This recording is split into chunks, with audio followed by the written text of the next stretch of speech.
Story of Survivor with Stacy Sydenham. Hello friends. My name is Stacy Sydenham.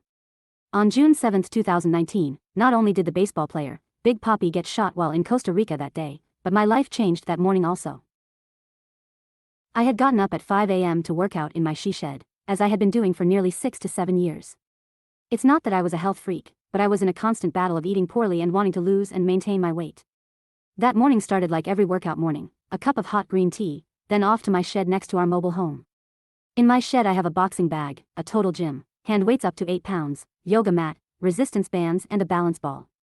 I have a workout playlist on my phone and a loud Bluetooth speaker in my shed. I had just finished my boxing. I have a specific order in which I work out. I usually would post a photo or a few during my workouts because I have several friends in my corner who are supporting my efforts to lose weight. I had just posted a photo of an exhausted me after boxing. I didn't feel any different than usual.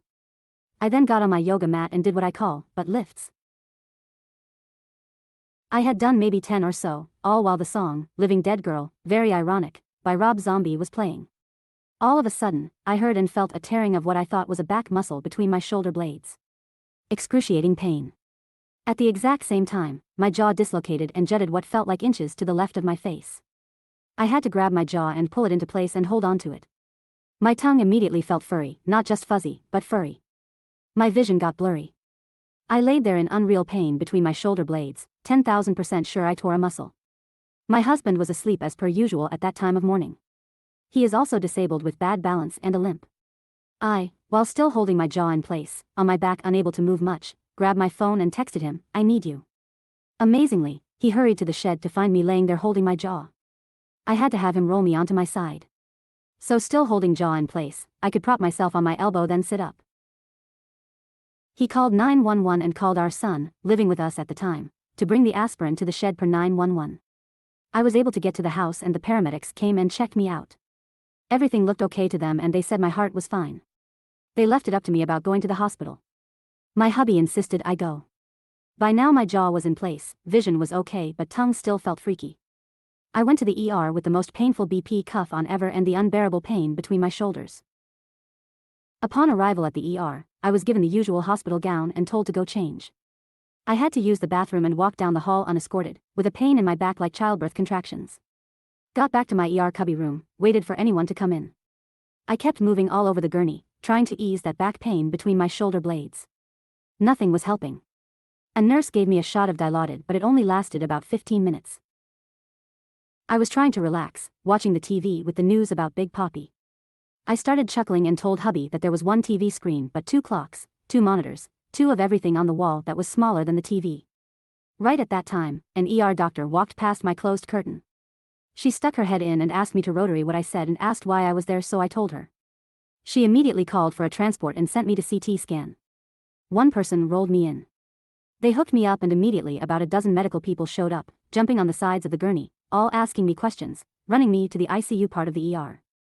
They hooked me up to me monitors, got my husband, then started asking questions without telling me right away what was happening. I repeated my story about feeling my back muscle tear and hearing it and about my jaw and tongue. 2 surgeon assists came in, a triage angel named Mickey came in and begged me to look at her and concentrate on her. Looking away from what they were doing to me. That's when, with all those people calling on the phones, hooking me up, putting meds in my IV, that they told me and my husband what was happening. My aortic arch was dissecting and they watched it tearing on the CT scan. My carotid artery has torn and something else aortic related was wrong. They escorted my husband out and told him to call my family right now because they didn't think I'd make it into surgery. They told him that there was a thoracic surgeon there who just finished a surgery and was prepping for me. My angel Mickey was sent in to keep me calm and keep my blood pressure down so as to not tear my arch any further. As they asked about my family history, hubby went and made the calls. I kept telling the nurses I had simply torn a muscle, but did go through my family medical info. My father died suddenly at age 66 from an aortic dissection. His aortic flap burst and he bled to death in his heart. 2 of his male cousins died from aortic dissections as well.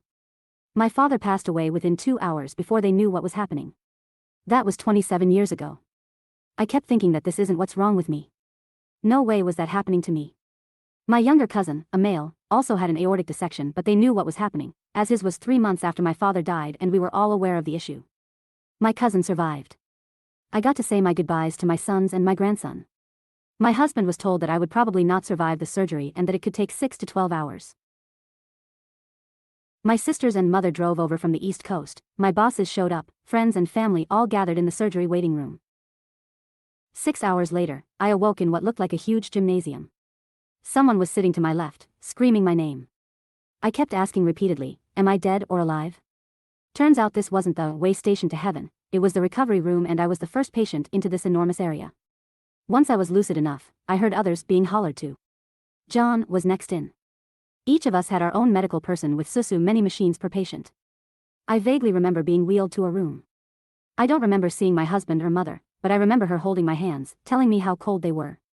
Turns out, I had been cooled down during surgery to a dead temperature. All life support removed for 30 to 35 minutes while 2 people had their hands in me stitching a replacement arch piece in me. I wasn't fully warmed up when my mom saw me. 2 weeks later I was discharged, only to return 2 more times to have a pericardio, window twice, fluid drain from around my heart. The staff on the heart floor at the hospital got to know me quite well. I had a total of 5 hospital stays due to all this.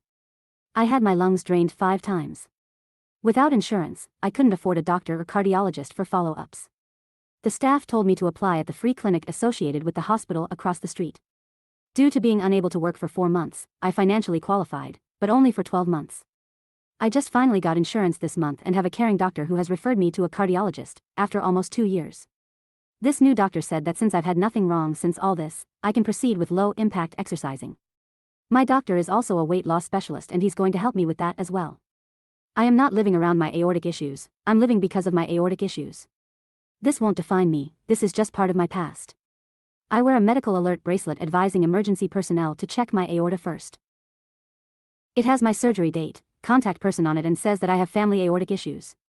I am in the less than 2% survivors club and am getting a tattoo on my 59th birthday next month to commemorate that fact. I thank God daily for that triage angel, Mickey, for keeping me calm. I thank God for having the surgeon Dr. Streitman working that very morning. I thank God that he let my daddy convince him to keep me here. My grandson needs me and now I have a new granddaughter who needs me too. Red heart grinning face. Thank you and I hope this might help someone know what to do if they ever feel like I did. God bless us all. Survivor Series.